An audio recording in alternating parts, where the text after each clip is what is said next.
Terungkap Polantas yang olah TKP Vina dan Eki kecelakaan ternyata dihukum.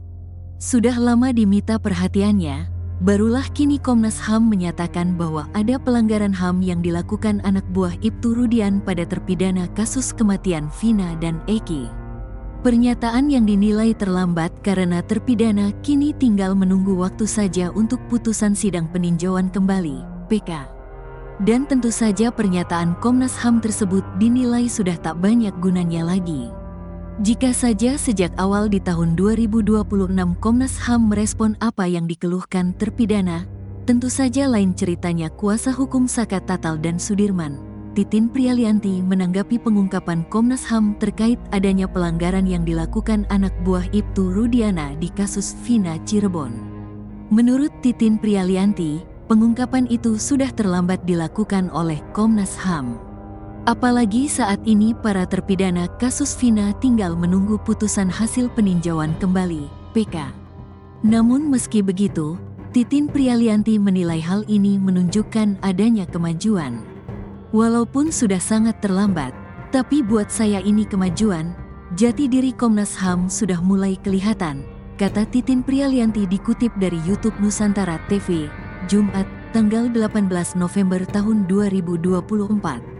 Sebab menurut Titin Prialianti, dirinya sudah menghadap ke Komnas HAM sejak tanggal 13 September tahun 2016.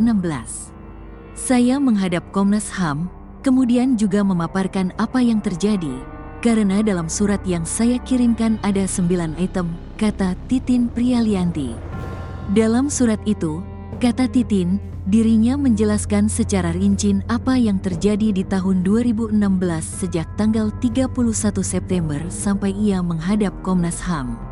Tanggal 22 Mei 2024, saya dipanggil kembali, Komnas HAM ternyata masih memegang berkas saya, itu setelah viral, jelas Titin.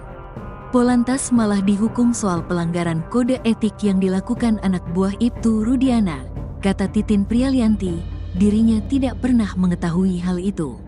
Titin hanya tahu ada anggota yang sudah dihukum terkait kasus Vina Cirebon. Hal itu pun baru diketahui Titin Prialianti setelah penangkapan Peggy Setiawan. Saat itu salah satu anggota bilang sudah ada hukuman bagi anggota. Iya, saya bilang, tapi yang dihukum bukan anggota yang melakukan penganiayaan seperti yang saya laporkan, jelas Titin. Rupanya anggota yang dihukum itu adalah polisi lalu lintas yang melakukan olah TKP penemuan Vina dan Eki di flyover Talun. Tapi yang dihukum adalah yang telah menyatakan bahwa 2016 itu adalah kecelakaan lalu lintas, dan dianggap salah menafsirkan peristiwanya.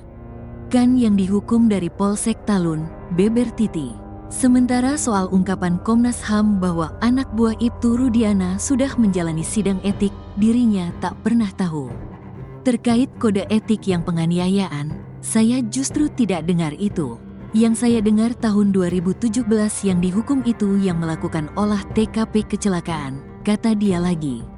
Tak hanya itu, Titin juga meragukan adanya putusan etik kepada anak buah Ibtu Rudiana di tahun 2017. Agak sanksi, ungkapnya. Sementara itu, Komisioner Komnas HAM Uli Parulian Sihombing mengatakan, Titin Prialianti bisa meminta secara resmi ke Polresta Cirebon soal putusan etik tahun 2017. Ia pun meyakini berdasarkan penelusurannya, dipastikan ada 3 anggota yang sudah menjalani sidang etik. Ketiganya bahkan dinyatakan melakukan pelanggaran di kasus Vina Cirebon. 2 diantaranya adalah anak buah Ibtu Rudiana. Ada 2 dari unit narkoba, kemudian Tahti, petugas lapas, kata Uli Parulian. Uli menuturkan, berdasarkan sidang etik bidang propam saat itu ada pemukulan dari anggota kepada terpidana kasus Vina. Bukan dari Pak Rudiana, tapi salah satu anggota dari unit narkoba. Sudah diputus komisi etik, sudah menerima sanksi, tahun 2017 bulan April, jelas dia. Pelanggaran itu, kata dia, terkait penangkapan para terpidana kemudian tidak adanya pendampingan dari pengacara. Ketiga, yakni adanya penganiayaan di dalam tahanan oleh petugas Tahti. Ia juga mengatakan kalau ketiga anggota itu sudah diberi sanksi teguran tertulis. Sanksi untuk anak buah Pak Rudi, penyidik, dan Tahti. Sanksinya teguran tertulis.